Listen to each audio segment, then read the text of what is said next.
Bienvenue à l'Église 180.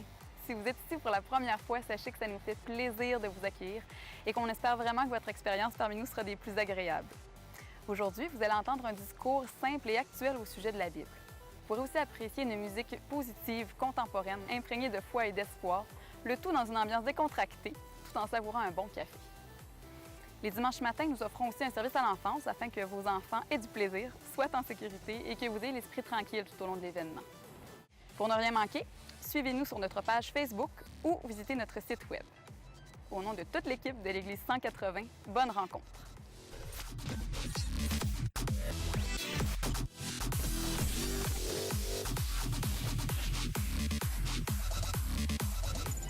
Au commencement était celui qui est la parole de Dieu. Il était avec Dieu. Il était lui-même Dieu. Tout a été créé par lui. Rien de ce qui a été créé n'a été créé sans lui. En lui résidait la vie. Et cette vie était la lumière des hommes. Celle-ci était la véritable lumière. Celle qui, en venant dans le monde, éclaire tout être humain.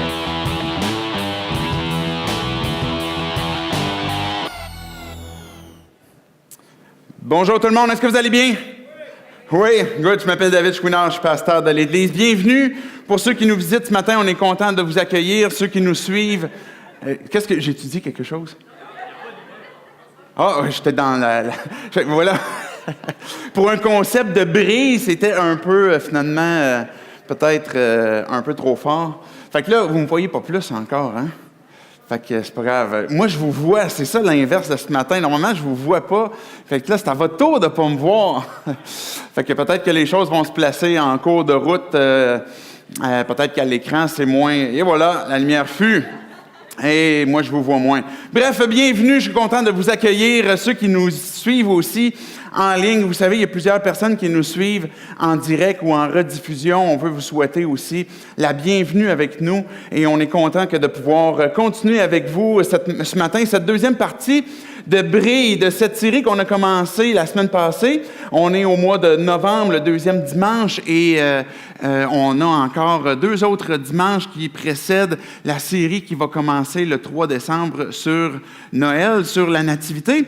Mais on voulait prendre le temps de réfléchir sur cette idée de comment est-ce que les croyants, justement, vont être ces lumières que Jésus semble dire que nous sommes. Si vous êtes visiteur, vous suivez en ligne, vous vous identifiez pas comme religieux ou comme croyant, ça vous donne quand même l'occasion d'entendre, mais pourquoi est-ce que des croyants qui peut-être sont autour de vous ont invité, peut-être vous ont invité ici ce matin, peut-être qu'ils vous invitent à aller voir l'événement en ligne ou en rediffusion. Donc, ça va vous donner la compréhension de pourquoi est-ce que vous avez peut-être des gens qui se disent croyants puis qui ont ce désir de vouloir partager leur foi. Et l'objectif de cette série, justement, est de voir pourquoi est-ce que Jésus veut qu'on soit cette lumière. Lui-même, il dit dans la parole, dans la Bible, que Jésus est la lumière des hommes. Comme on vient de l'entendre sur ce petit vidéo. En passant, on a écourté, on a mis une petite vidéo un petit peu plus courte ce matin. Le précédent qu'on avait eu la semaine passée, vous pouvez quand même le retrouver sur la page Facebook de l'Église pour voir le concept plus global, mais qui est très intéressant aussi. Et donc, Jésus nous dit qu'il est la lumière des hommes, mais que de l'autre côté, nous sommes, Jésus disait lui-même, vous êtes la lumière du monde. Et Jésus dit ça de toi si tu es un croyant, si tu as placé ta foi en Jésus. Il dit, tu es la lumière du monde, tu fais partie de ce que je veux utiliser pour rayonner. Il n'y a pas quelque chose qu'on peut faire pour dire, OK, je vais me forcer pour être encore plus une lumière. À partir du moment qu'on devient un enfant de Dieu, Jésus, il dit, vous êtes la lumière du monde. Le problème, ce que Jésus dit aussi quand il dit ça, c'est que la tendance des croyants est des fois de tout simplement mettre quelque chose par-dessus cette lumière-là. À l'époque, Jésus il parlait d'un seau qu'on met par-dessus une chandelle qu'on place dans une maison pour éclairer et qui dit, finalement, ça ne fait pas de sens. On va prendre plutôt la lumière, on va la placer en hauteur pour qu'elle puisse éclairer toute la maison. Donc, on a ce rôle que Dieu nous a confié, que Jésus vous a confié, si vous avez placé votre foi en lui, et qui vous interpelle en disant, limitez pas cette lumière qui va émaner de cette nouvelle vie que tu as reçue en moi, parce que vous êtes la lumière, mais maintenant, ne la restreignez pas. On a commencé la semaine passée, on n'avait pas complété tout le discours de Jésus qu'on avait vu quand il est allé chercher ses premiers disciples. On va le poursuivre ce matin, puis on va ajouter à ça une autre rencontre, là, parce que la série qu'on a commencée, est une série qui est basée sur quelques rencontres que Jésus a eues pendant son ministère sur terre, pendant le temps qu'il était sur terre. Il y en a eu plusieurs rencontres, mais quelques-unes. Et une, entre autres, on ne va pas nécessairement la voir ce matin, mais d'un homme que peut-être vous connaissez, vous avez déjà entendu, qui s'appelle Nicodème, qui est venu voir Jésus de nuit, parce qu'il avait un peu honte peut-être, ou qu'il avait peut-être peur de ce que les gens allaient penser de lui. Mais Nicodème était un homme très religieux, un chef religieux, et qui est allé voir Jésus de nuit pour lui poser ses questions, parce que Jésus avait une influence là où il était. Jésus brillait là où il était, et les gens voulaient en savoir plus. Et Nicodème a fait partie de ceux-là qui est même allé de nuit pour rencontrer Jésus. Donc, on va compléter l'histoire qu'on a vue avec Philippe et Nathanaël la semaine passée, et on va poursuivre aussi avec des leçons qu'on peut tirer de la rencontre que Jésus a eue avec une Samaritaine. Donc, je vais vous expliquer les quelques détails à venir au fur et à mesure qu'on va voir l'histoire, mais tout d'abord, j'aimerais qu'on puisse prier pour que Dieu puisse venir disposer nos cœurs, nos pensées à ce qu'il veut faire avec nous dans nos vies. Donc, prions. Dieu, on veut te louer ce matin parce que tu es celui pour qui on se rencontre, celui de qui on veut entendre parler, celui qui, par ta parole, peut transformer nos cœurs, transformer nos pensées, transformer nos vies. Et Dieu, pour plusieurs de nous qui est ici ce matin, qui avons placé notre foi en toi, partager ce que l'on croit de toi peut devenir quelque chose de difficile, peut être quelque chose qu'on n'aime pas faire pour plusieurs raisons. Je te prie ce matin que tu puisses venir nous encourager, venir nous parler, venir nous faire comprendre pourquoi est-ce que tu veux que l'on brille, comment est-ce que tu veux que l'on brille aussi. Et donc, que ces vérités puissent entrer dans nos pensées, entrer dans nos cœurs et qu'on puisse les vivre. Et c'est dans le nom précieux de Jésus-Christ qu'on a prié. Amen. Amen. Donc, imaginez si vous êtes l'adversaire de Dieu. Quel est un des plans de match qu'il peut faire pour réussir à ralentir le progrès du royaume de Dieu? Bien, certainement qu'un des plans de match que l'adversaire pourrait faire est de justement amener ceux qui ont placé leur foi en Jésus, en Dieu, à avoir honte ou à être gênés ou à penser que partager sa foi est quelque chose qui est fait pour l'élite, des gens qui comprennent tout, des gens qui ont grandi dans l'Église depuis des années, qui ont connu tous les discours des différents curés ou des différentes églises qu'ils ont entendus, tous les versets de la Bible, et de nous faire croire que tu n'as pas la compétence, tu n'as pas la capacité, tu n'as pas la vie suffisamment propre pour que tu puisses partager ta foi.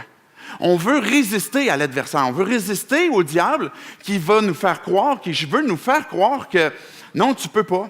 Tu n'es pas assez conforme, tu ne connais pas assez et ta vie n'est pas suffisante pour témoigner de ce que tu as cru en Jésus. Donc, ce que l'on veut comprendre, c'est qu'est-ce que Dieu s'attend de nous. Si je fais un petit recap de ce qu'on a vu la semaine passée, en fait, on va relire les versets de Jean 1, l'évangile de Jean, qui est finalement le 4e évangile, et on va lire les versets 43 à 49. Donc, les versets 43 à 49, je vais les lire d'un trait, puis après ça, je vais faire un court résumé de ce qu'on a commencé la semaine passée.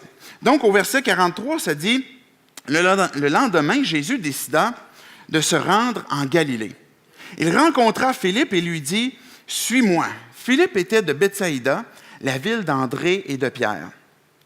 Philippe rencontra Nathanaël et lui dit, nous avons trouvé celui que Moïse a décrit dans la loi et dont les prophètes ont parlé, Jésus de Nazareth, fils de Joseph. Alors Nathanaël lui dit, peut-il sortir quelque chose de bon de Nazareth? Alors Philippe lui répondit, viens et vois. Jésus vit Nathanaël s'approcher de lui et lui dit, voici vraiment un Israélite en qui il n'y a pas de ruse. D'où me connais-tu? Lui dit Nathanaël. Jésus lui répondit, avant que Philippe t'appelle, quand tu étais sous le figuier, je t'ai vu. » Alors Nathanaël répondit, « Maître, tu es le Fils de Dieu, tu es le roi d'Israël. » Fait que Jésus lui dit, « Parce que je t'ai dit que je t'ai vu sous le figuier, tu crois? Tu vas voir, tu verras de plus grandes choses que celles-ci. » Et il ajouta, « En vérité, je vous le dis, vous verrez désormais le ciel ouvert et les anges de Dieu monter et descendre au-dessus du Fils de l'homme. » Voici la rencontre que les premiers disciples ont eue. On a passé la première section, mais que les premiers disciples ont eue avec Jésus, comment est-ce qu'ils ont été interpellés. Et on a vu que la semaine passée qu'on se soucie beaucoup sur le comment. Comment je devrais partager ma foi? Comment est-ce que je devrais briller? Et là, j'ai employé un gros mot que je suis le premier à ne pas beaucoup aimer, évangéliser. Peut-être si vous avez un arrière-plan d'Église, c'est quelque chose qui est un peu péjoratif pour vous, un peu lourd. Peut-être que si vous n'avez pas d'arrière-plan d'Église, c'est un terme que vous avez déjà entendu, et vous dites, il me semble que ça semble être un jargon d'Église qui est un peu épeurant. Mais on se soucie beaucoup du comment on va évangéliser, comment on va partager notre foi, et finalement, différentes craintes peuvent apparaître. Mais quand on réfléchit au pourquoi avant du comment, mais on va retrouver la motivation profonde. Et ces premières raisons qu'on a vues à travers l'histoire de cette rencontre entre Philippe et Jésus, mais la première des raisons, c'est à cause de l'histoire, ton histoire qui a été transformée. Pourquoi est-ce que j'ai envie de briller? Mais c'est parce que ma vie a été transformée. La vie de Philippe a été transformée à partir de ce moment-là. Et quand Jésus interpelle Philippe, il lui dit « Suis-moi ». Et ça implique une démarche ou une suite qui continue dans le temps. Donc, si vous avez placé votre foi en Jésus, votre vie est transformée, a été transformée et continue aussi de l'être. Et c'est la raison pour laquelle vous brillez, tout simplement.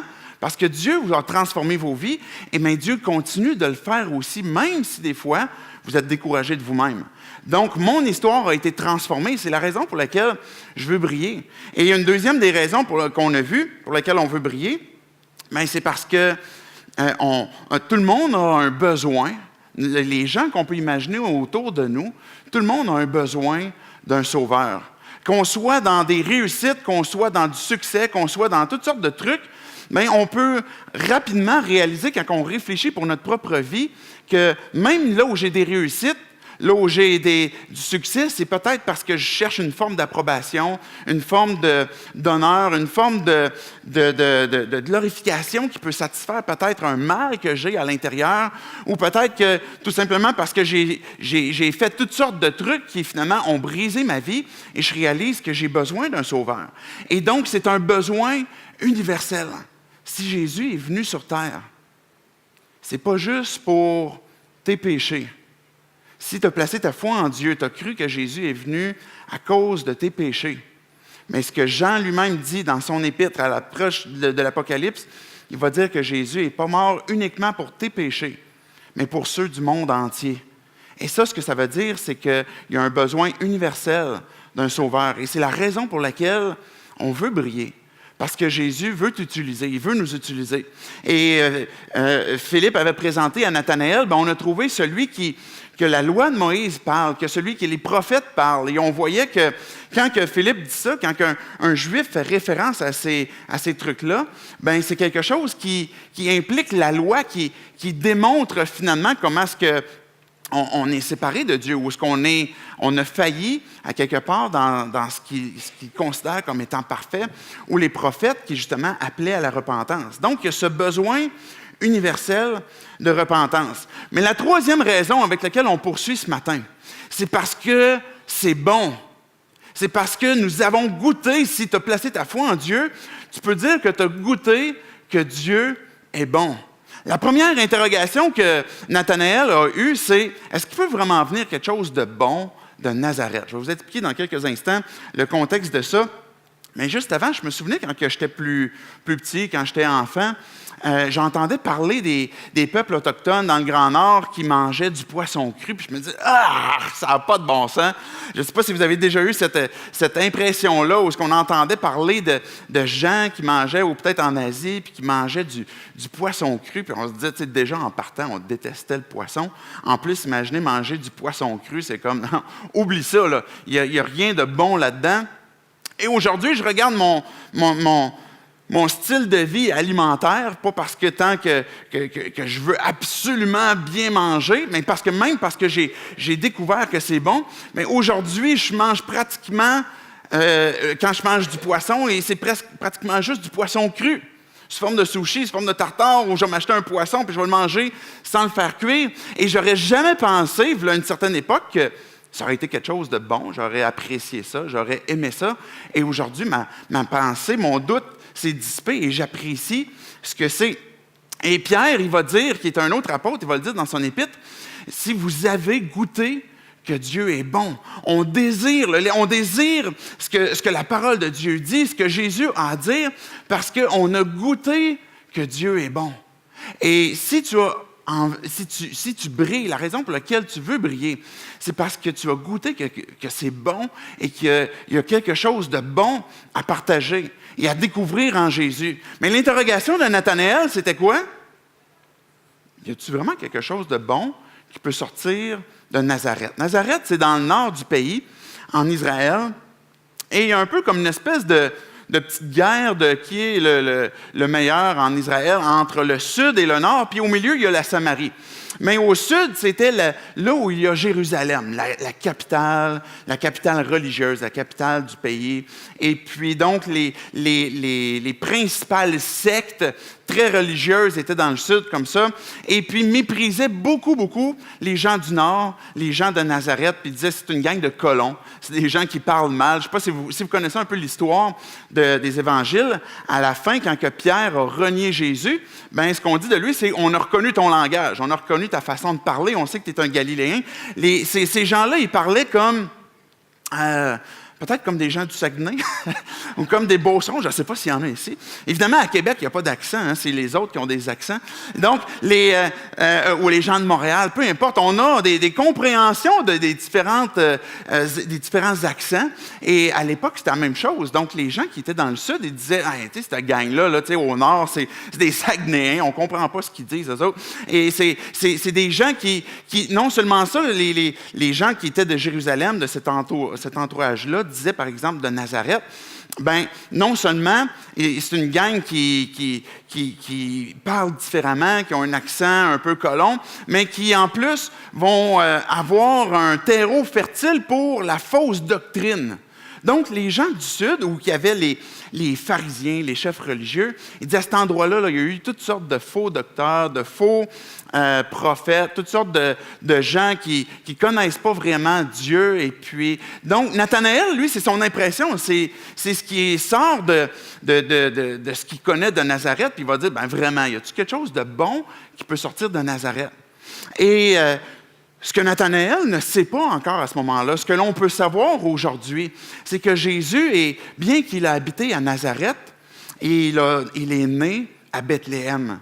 Et Bethléem nous rappelle son origine, qui n'est pas Nazareth, mais qui, dans l'absolu, n'est pas non plus Bethléem. Parce que Bethléem, la raison pour laquelle Jésus est né à Bethléem, dans le plan de Dieu, c'est parce qu'il devait naître dans la ville de David, la ville du roi. Donc, cette ville-là était l'image comme quoi que c'était là que David avait grandi, c'est là d'où il était, et Jésus est né là. Et non seulement Jésus est né dans la ville de David, mais il est aussi de la famille de David, il est roi. Et ça, c'est l'origine de Jésus. Et quand on regarde même l'Évangile de Jean, qu'on n'a pas tout lu ce matin dans les premiers versets, bien, quand on parle de Jésus, on dit que finalement, son origine, ultimement, c'est qu'il est Dieu. C'est que Jésus est Dieu. Nathanaël ne connaît pas Jésus, ne sait pas qui il est. Il se fait présenter quelqu'un qui, hey, on a trouvé le Messie, celui que Moïse parle, que les prophètes parlent. Puis il va dire, ben vraiment, y a-t-il quelqu'un qui peut sortir, y a-t-il quelque chose de bon qui peut sortir de Nazareth? Et la réponse de Philippe, n'a pas été de « Ah ben, tu sais, laisse faire » ou « Regarde, je t'en parlerai une autre fois ». Au moment où Philippe passe puis qu'il rencontre Nathanaël, il dit « Viens et vois ».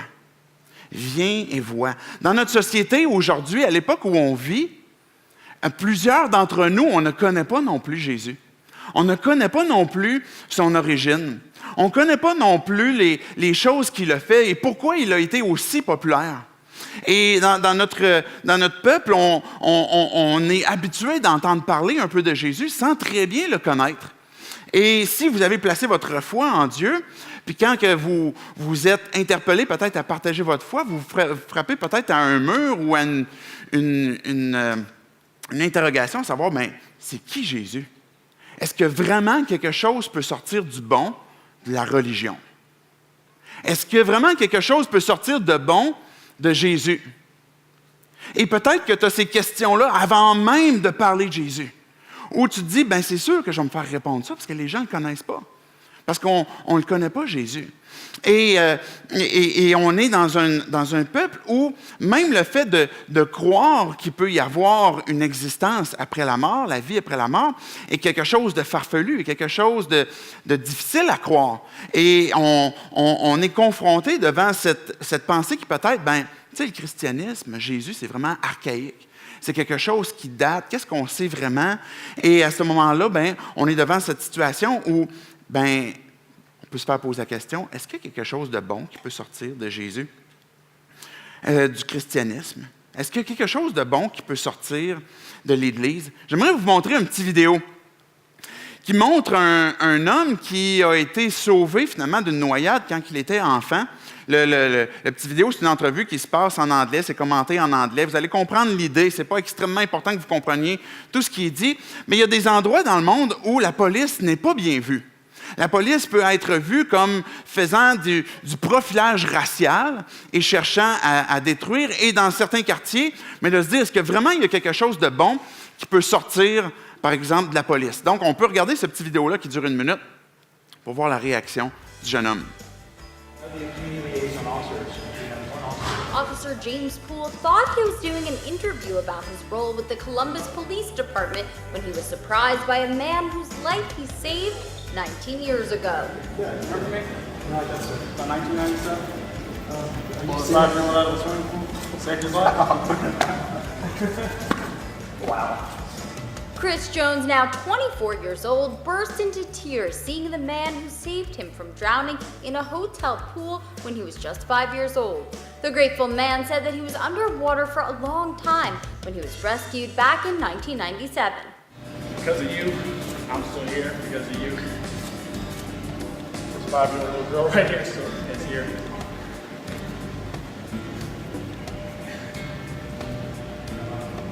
She's doing my job, man. The surprise reunion was arranged after Chris saw a photo on Facebook of the officer and commented, writing, "I had an officer Poole save me once when I drowned in 96-97. Wonder if that's him." I appreciate you. Chris was right and set up the surprise.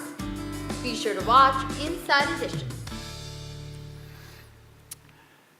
Cette rencontre-là se fait plusieurs années après que le policier a sauvé le jeune homme d'une noyade certaine. Puis on voit la réaction de cet homme-là maintenant, qui est devenu adulte, face à son sauveur, à la personne qui l'a sauvé de la noyade.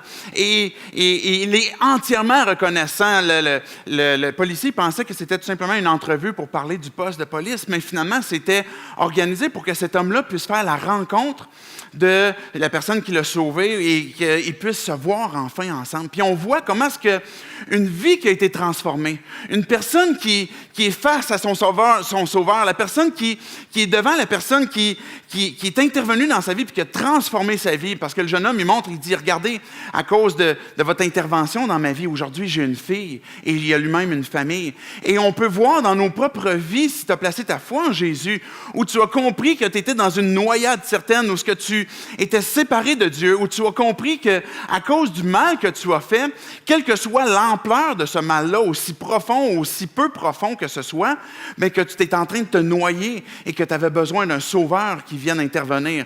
Et tu as compris que c'est la raison pour laquelle Jésus est venu sur terre. Tu as compris que c'est la raison pour laquelle le Père a donné son Fils pour venir nous sauver et mourir à notre place pour prendre notre condamnation.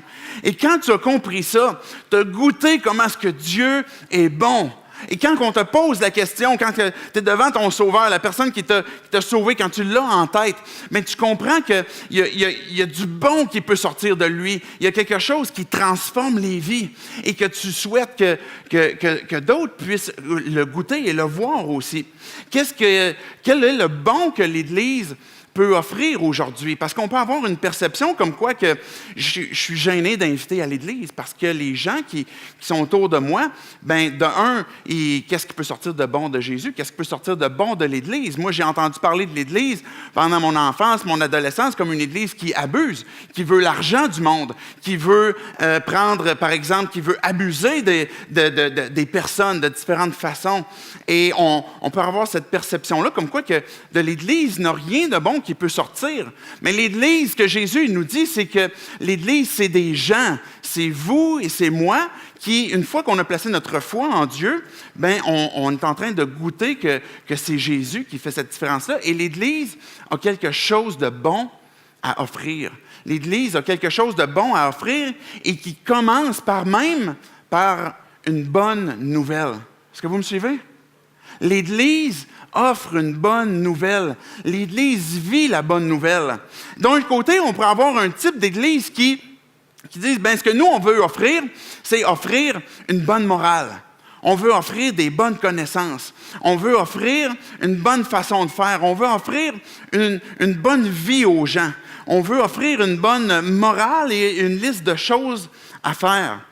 Et à ce moment-là, on se place dans un mouvement où on croit que l'Église qu'elle offre, c'est une bonne morale, des bonnes règles à suivre.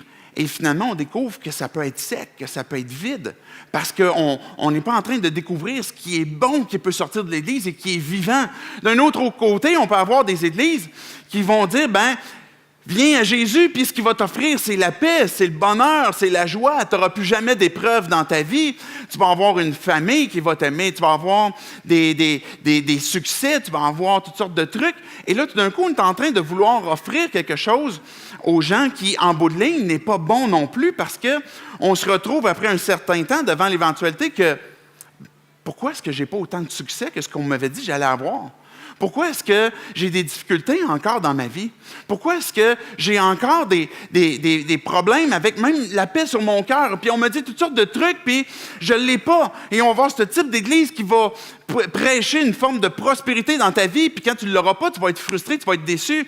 Tu peux avoir un autre type d'église qui va, comme je disais tantôt, qui va offrir une bonne morale, puis des bonnes leçons, puis des bonnes règles, puis en quelque part, on va réaliser rapidement que il y a quelque chose qui n'est pas vivant. L'église de Jésus-Christ, qui est bon, qu'elle veut offrir, est-ce qu'il y a quelque chose de bon qui peut sortir de Jésus? Mais la réponse est oui. Et c'est la bonne nouvelle qui transforme les vies, la bonne nouvelle qui m'affranchit de la condamnation que j'avais, de la culpabilité de ma rébellion contre Dieu. Parce que si on réfléchit à chacune de nos vies, on va réaliser que le mal que j'ai fait, que ultimement je comprends que c'est contre Dieu que je l'ai fait, que c'est contre lui que j'étais rebelle ou que j'étais indépendant. Et cette bonne nouvelle-là m'affranchit de cette culpabilité-là où je suis finalement réconcilié dans une relation qui est vivante avec Dieu, ou un Dieu qui marche avec moi, qui m'accompagne, même quand ça va mal, et quand que je ne réussis pas à accomplir parfaitement les demandes qu'il me fait, mais par sa grâce, il intervient dans ma vie pour m'amener finalement plus loin. C'est cette bonne nouvelle qui fait qu'il n'y a aucune condamnation pour ceux qui sont en Jésus-Christ, où on reçoit finalement une assurance, une espérance, cette bonne nouvelle qui fait que on peut être renouvelé, devenir des nouvelles créatures. C'est ce que l'Église peut offrir en commençant par ce bon message. C'est la bonne nouvelle qui nous indique comme quoi que les choses anciennes sont passées et que maintenant c'est un nouveau départ. C'est la bonne nouvelle qui me montre qu'elle transforme mes pensées elle transforme mon cœur. C'est cette bonne nouvelle qui restaure mon âme. C'est cette bonne nouvelle qui me délivre de la puissance du péché encore aujourd'hui. C'est cette bonne nouvelle qui peut me donner la guérison et qui, ultimement, me donne l'espérance d'être dans la présence de Dieu et puis d'être ressuscité avec lui pour toujours.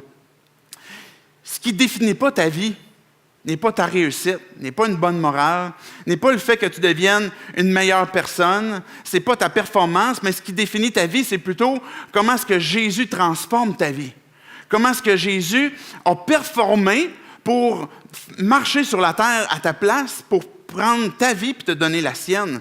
Ce qui définit ta vie chrétienne, c'est comment est-ce que ta vie dépend de son obéissance à lui, de sa réussite.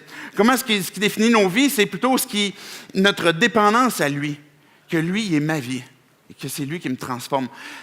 Je prends le temps d'élaborer là-dessus parce que vous avez peut-être cette pensée comme quoi que je suis confronté devant une pensée qui peut m'être dite comme qu'est-ce qui est réellement bon qui peut sortir de Jésus? Qu'est-ce qui est bon qui peut sortir de l'Église? La réponse est cette bonne nouvelle, ce bon message. Et c'est ce qui fait que vous pouvez dire, vous avez goûté que Dieu est bon. Philippe, il dit à Nathanaël, à son interrogation, « Viens et vois. » Je ne sais pas si vous avez fait des études en théologie, si vous avez une maîtrise, un doctorat, si vous avez fait des cours pour savoir comment partager votre foi. Je ne veux pas dire que ce n'est pas une bonne chose. Mais Philippe, lui, il semble qu'il n'a pas suivi ces cours-là. Parce que c'est « viens voir ». Viens voir, c'est parce que tu te limites à ça. Tu n'as pas élaboré plus sur ce que tu connais de la Bible, puis tous les versets que tu as appris par cœur. Puis il dit « viens voir ». Pourquoi est-ce que c'est le meilleur moyen pour briller que de tout simplement dire « viens voir ». Bien, parce que c'est quelque chose qui est relationnel. Philippe n'a pas dit à Nathanaël, va voir, vas-y. Ça implique quelque chose qui est avec lui, qui est une invitation dans sa vie, où, comme Jésus, finalement, il vivait avec les pécheurs, il était ami des pécheurs, il vivait avec les gens étaient invités, ils étaient bienvenus dans sa présence. Ils étaient bienvenus dans sa présence. Et l'intervention de Philippe, c'est « viens ». Et ça implique de venir, ça implique de « viens avec moi ». Viens dans ma vie, viens marcher avec nous. Viens là où Jésus est et puis vois. Il n'y a aucune pression. Ce que Philippe est en train de dire à Nathanaël, c'est « observe par toi-même ». Lis l'Évangile par toi-même. Si tu as des questions, je peux t'aider à répondre. Ça ne veut pas dire que je vais avoir toutes les réponses. Mais viens voir. Viens voir qu'est-ce que ça dit de Jésus. Viens voir s'il y a quelque chose de bon qui peut sortir de lui. Viens voir à l'Église s'il y a quelque chose de vivant qui se fait par l'Esprit de Dieu qui nous habite. Je me souviens à un moment donné où j'étais dans comme une espèce de conférence qui était pour les jeunes hommes, jeunes femmes qui aspiraient au ministère. Des gens qui allaient être des leaders dans l'Église. Et puis, on était peut-être une couple de 100. Et là, à la fin de la rencontre, c'était une belle rencontre. C'était intéressant, c'était édifiant, etc. Mais à la fin, il y a quelque chose qui m'a dérangé. Où il y a eu comme un appel où le prédicateur invitait les gens, c'était des croyants qui étaient là, on imagine, et dont je faisais partie aussi, à finalement répondre à une forme d'appel de bien, si tu veux aller dans le ministère, si tu veux être servir comme un leader dans l'Église, bien, lève-toi, lève ta main, puis avance. Et là, il y avait une forme d'insistance, il y avait une forme de pression. Puis avec moi, ça ne marche pas beaucoup. J'ai comme un petit trouble d'opposition. Non, je ne me lèverai pas. Là, je sens un peu de pression, là, c'est sûr, je vais rester assis. C'est sûr, je ne me lèverai pas. Et là, je sentais cette pression qui n'était pas une bonne chose pour moi, peut-être pour les gens qui étaient là. Et j'ai décidé de parler moi-même avec Dieu à ce moment-là pour dire, bien Dieu, là, tu connais mon cœur, là, c'est toi, si tu m'appelles à ton œuvre, c'est à toi que je vais obéir, mais là j'ai un petit trouble là, finalement de pression que je suis en train de vivre et je n'ai pas envie de répondre à ça. Et peut-être que tu peux t'identifier à ce sentiment-là si tu n'es pas croyant, ou à un moment donné, tu peux te retrouver dans une situation où tu as l'impression d'être mis sous pression. Et ce n'est pas une chose qui est souhaitable. Et peut-être que tu connais Dieu aujourd'hui et puis que tu peux te rappeler de ces circonstances où tu as été placé sous pression. Ce que Philippe il dit, c'est « viens puis vois. Observe par toi-même. » Il n'y a pas de pression qui est mise. C'est une découverte de qui Jésus est. tout simplement. Et des fois, on s'empêche de parler parce qu'on a cette pression-là de devoir tout savoir et puis plutôt de tout simplement dire « viens voir », mais de répondre et puis de tout donner ce qu'on croit qui est nécessaire.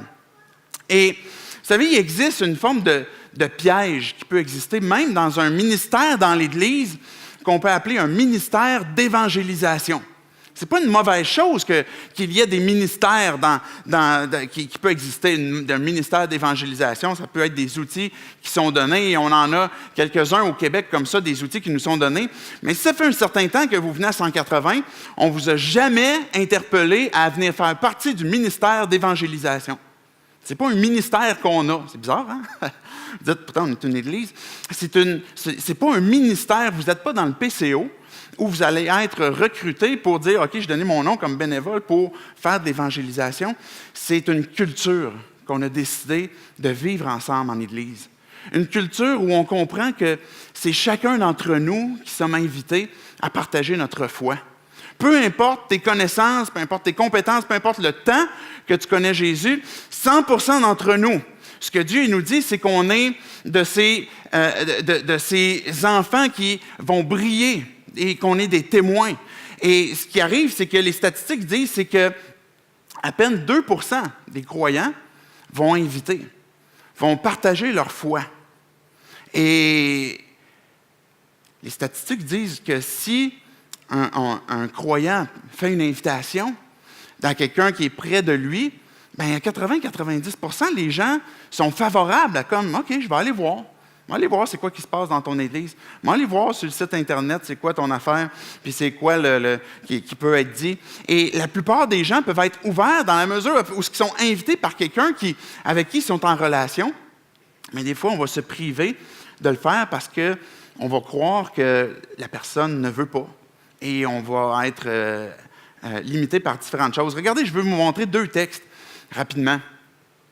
Que l'Église, le fait de partager, de briller est quelque chose qui se vit aussi d'une façon individuelle, vient et voit quelque chose qui est personnel dans nos vies, mais qui est quelque chose aussi qui est collectif en Église. Et 1 Corinthiens 14. Et là, je ne veux pas relever les éléments là-dedans qui peuvent juste attirer notre attention ailleurs que, par exemple, les langues, les prophéties. Je ne veux pas élaborer là-dessus. Mais quand Paul il parle aux Corinthiens, voici comment il prend pour acquis que l'Église va se vivre. Il va dire, si donc, alors que l'Église entière est rassemblée, tous parlent en langue et qu'il entre de simples auditeurs ou des non-croyants, ne diront-ils pas que vous êtes fous? En revanche, si tous prophétisent et qu'un non-croyant ou un simple auditeur entre, il est convaincu de péché par tous, il est jugé par tous, et là on comprend que c'est l'idée de juger, c'est pas que là maintenant vous avez un rôle de juger les gens qui rentrent, là, mais c'est plutôt que la parole, ce qui est dit, vient finalement entrer dans nos cœurs, et là les secrets de son cœur sont dévoilés, et il tombera alors sur le visage contre terre pour adorer Dieu, et en déclarant que Dieu est réellement au milieu de vous. Le fait de partager notre foi est quelque chose de aussi collectif, où on dit aux gens, viens et vois, viens où mon Église se rassemble, où on est plusieurs qui croyons ensemble, on va chanter des cantiques ensemble, on va se rassembler autour de la proclamation de la parole de Jésus, on va avoir une foi qui va être vivante. Ça peut être dans un groupe connexion, ça peut être un dimanche matin comme ici, ça peut être une rencontre, même, par exemple, quand on fait une opération clin d'œil, un service dans la ville où il y a des bénévoles qui peuvent se joindre à nous, bien, ce que Paul il prend pour acquis, c'est que il faut à quelque part qu'on soit capable d'inviter et que les gens qui viennent, si tu as été invité ce matin et que tu n'es pas familier avec l'Église, mais le désir, c'est que tu puisses comprendre, que tu puisses saisir c'est quoi. C'est l'idée qu'il y a derrière la prophétie, contrairement aux langues qui étaient quelque chose qui n'était pas compris d'une façon intellectuellement, bien, quand que ça n'est pas compris, les cœurs ne sont pas transformés. Donc, il y a cette invitation de « viens et vois dans ma vie », mais aussi « je t'invite à l'Église ». La raison encore pour laquelle j'insiste là-dessus, c'est pour qu'on puisse encore développer cette culture-là, que si tu as placé ta foi en Dieu, de tout simplement partager que tu crois en Jésus et que tu invites les gens à venir voir comment est-ce que Dieu se manifeste dans la vie des gens. Parce que Dieu veut que tous arrivent à la repentance, que Pierre il nous dit dans 2 Pierre 3,9. J'aimerais qu'on puisse continuer avec l'histoire de la Samaritaine. Juste avant qu'on poursuive avec l'histoire de la Samaritaine, on a vu le résultat tantôt quand on a lu, excusez, je vous ai envoyé trop vite dans Jean 4, mais le résultat qu'il y a eu dans la vie de Nathanaël, c'est qu'il a rencontré Jésus, et puis Jésus lui a dit, voici un Israélite, un Juif en qui il n'y a pas de ruse. Cette phrase a interpellé personnellement Nathanaël. Pour la personne à qui cette phrase-là n'est pas destinée, ne fait pas de sens comme tel. Mais quand une personne, on a cette curiosité puis qu'on vient à Dieu, il y a un moment donné, dans cette interpellation-là qu'il va avoir avec Dieu, un moment donné où il va y avoir cette phrase que Dieu va venir te dire pour t'interpeller toi personnellement. Peut-être que tu as déjà entendu cette phrase-là, peut-être que tu l'entends ce matin, peut-être que tu vas l'entendre. Mais cette phrase-là va t'interpeller puisque tu vas avoir l'impression que c'est pour toi personnellement, que Jésus est en train de te parler. Et qu'est-ce qui se passait dans la tête de Nathanaël au moment où il était en dessous du figuier? C'est une expression des fois qui est donnée que certains étudiants de la Bible vont dire que c'était l'idée d'être en dessous d'un figuier était de méditer, de prier, d'avoir une forme de lecture ou de réflexion sur la Bible, l'Ancien Testament. Et Jésus, il dit, je te connais. Avant même que Philippe t'interpelle, je t'ai vu, puis je sais qui tu es. Et Nathanaël va dire une phrase qui est tout à fait puissante comme déclaration. Je sais que tu es le Fils de Dieu et que tu es le Messie. Et déjà, sur cette simple phrase-là, son cœur a été interpellé au point où il dit « Ben, j'ai cru en toi. » Puis Jésus, il dit « À cause de ce que tu as cru. » Et je vous le dis en vérité. Et là, il ne parle plus juste à Nathanaël, il parle à tous ceux qui ont placé leur foi en Jésus. Je vous le dis, et évidemment les apôtres qui sont là dans le contexte, vous allez voir les anges qui vont descendre et monter au-dessus de la tête du Fils de l'homme.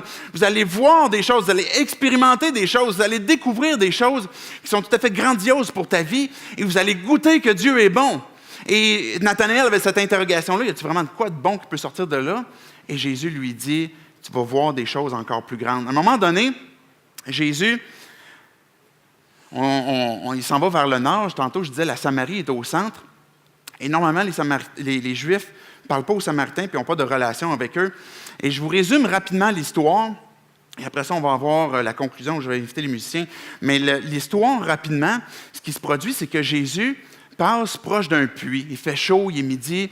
Et là, les autres disciples, Jésus les envoie dans la ville, puis allez nous acheter un petit McDo. On reviendra avec ça tantôt. Et là, Jésus va s'asseoir sur le bord d'un puits. Un puits extrêmement populaire, qui était le puits de Jacob, qui était en Samarie. Jacob, c'est un patriarche, c'est un homme connu. Et Jésus s'assoit à côté de la Samaritaine, puis lui dit, « Hey, j'ai soif, peux-tu me donner à boire? » Puis là, la Samaritaine, elle...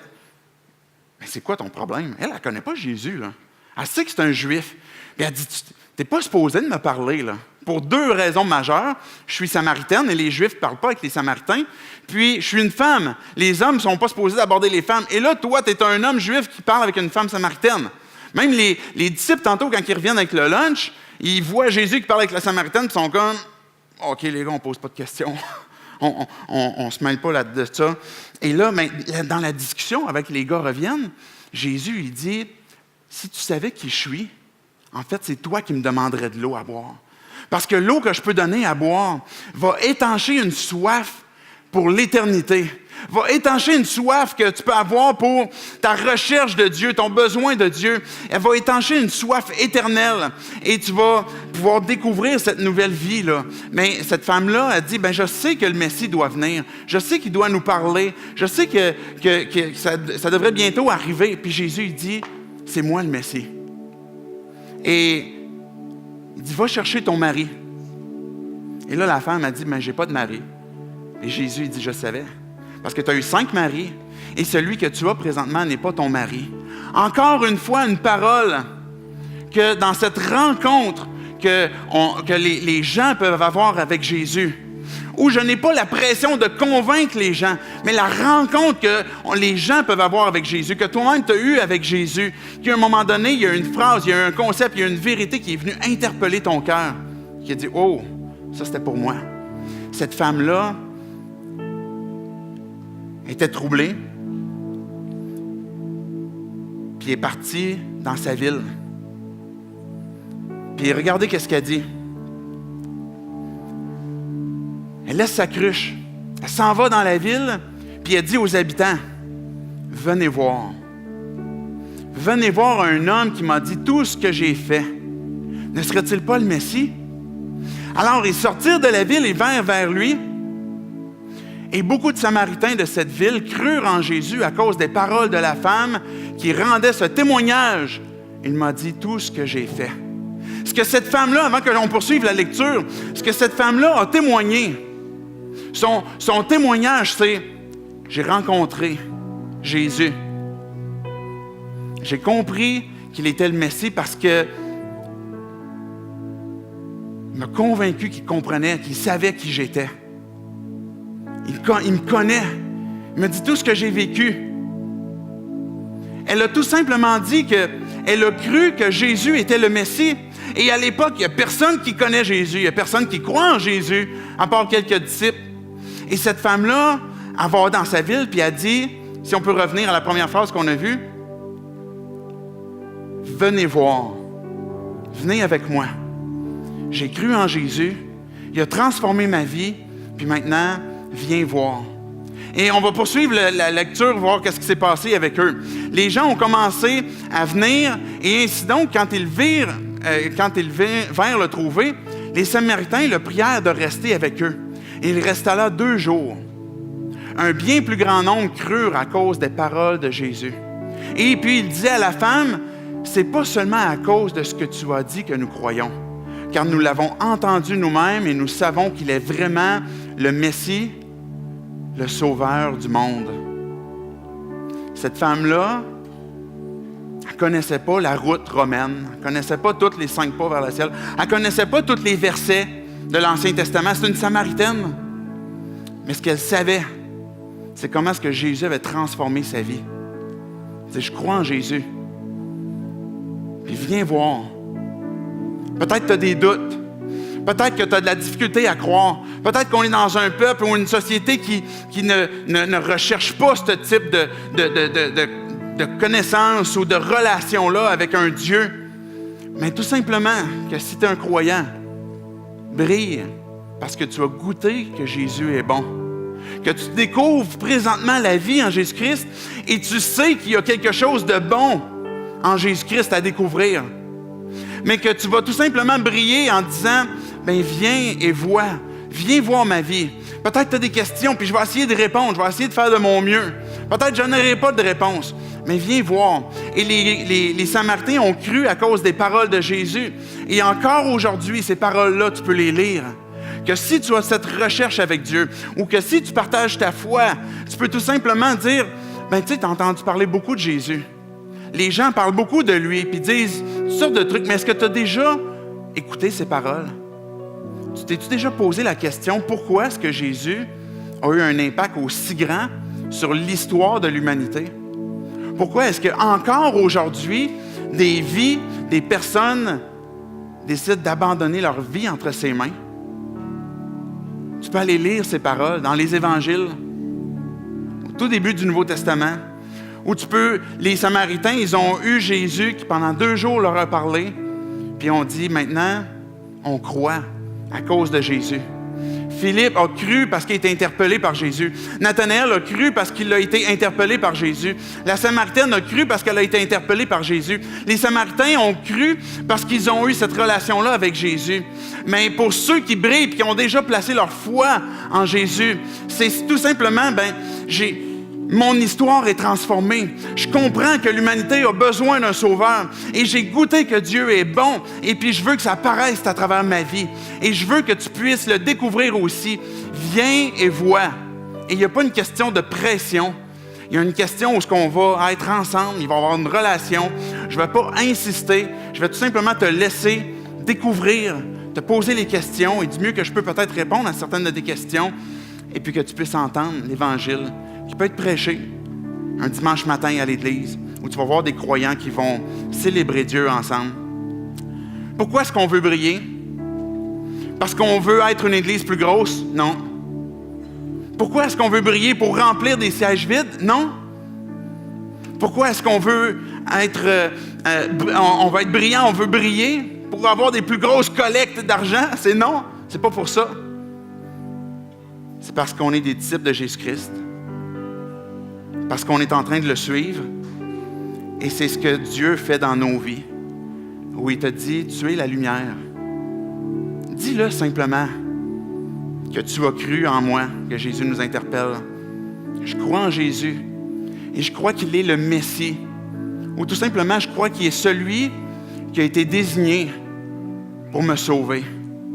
Me sauver de quoi? Mais me sauver de mon péché, de ma condamnation, de ma rébellion, ma séparation d'avec lui. Mais me sauver encore aujourd'hui de choses qui détruisent ma vie puis que j'ai besoin de sa puissance dans ma vie. On veut briller parce qu'on est ses disciples de Jésus-Christ. On est ces gens qui veulent contribuer au royaume de Dieu. Et une des valeurs que l'on a à 180, c'est qu'on est des contributeurs spirituels, pas des consommateurs, où on ne vient pas à l'Église dans le but de « je veux consommer et je ne m'implique pas », mais je veux contribuer. Parce que je veux contribuer au royaume, pas seulement à une Église, mais je veux contribuer à l'avancement du royaume pour que d'autres puissent découvrir la vie en Jésus-Christ. Et je veux m'impliquer et puis je veux collaborer. Et ça, c'est ce qui fait la force d'une équipe, d'une Église, du corps de Christ. J'aimerais qu'on puisse tout simplement prier en terminant. Et je veux vous inviter à vous lever avec moi. On va poursuivre avec des chants après qui vont nous interpeller dans des vérités. Vous pouvez vous lever maintenant. Qui vont nous interpeller dans des vérités qu'on va chanter, qu'on va proclamer, qu'on va dire, voici des choses que je place dans mon cœur et puis que je proclame par le chant pour montrer comment est-ce que je veux montrer mon amour envers Dieu, ma reconnaissance. Tout simplement, prions avant qu'on puisse aller avec l'adoration, avec le chant. Dieu, on veut te dire merci. Merci Jésus parce que c'est toi qui transformes les vies. Merci Jésus parce que c'est toi qui convaincs par la puissance de ton esprit. Père, c'est toi qui nous attires à ton Fils pour découvrir pleinement la vie en Jésus. Seigneur, nous qui avons placé notre foi en toi, on veut renoncer à cet esprit de mensonge qu'on n'est pas capable, qu'on devrait se décourager, que notre vie n'est pas assez propre, qu'on ne connaît pas assez. Et on veut vivre pleinement cette bonne nouvelle, vivre pleinement ce qui nous transforme, qui est dans ton corps, qui est dans ton Église, parce qu'on le sait et qu'on peut dire, qu'on goûte que tu es bon, Dieu, que toi, tu es bon. Et Dieu, donne-nous cette assurance, viens nous aider, nous conduire dans un courage de tout simplement affirmer aux gens près de nous, de dire, je crois en Jésus, je crois en toi, Dieu, et qu'on puisse prendre cette initiative, qu'on puisse, Dieu, avoir cette occasion qui va se présenter devant nous cette semaine, où on va prendre ce courage et tout simplement le dire et inviter. Est-ce que tu veux venir? Et puis voir, qu'on puisse tout simplement mettre ces mots dans nos bouches, Dieu, et s'enlever toute pression de performance et te laisser agir par ton esprit. Sois glorifié, Seigneur Jésus. Sois béni, sois loué, sois adoré. Amen.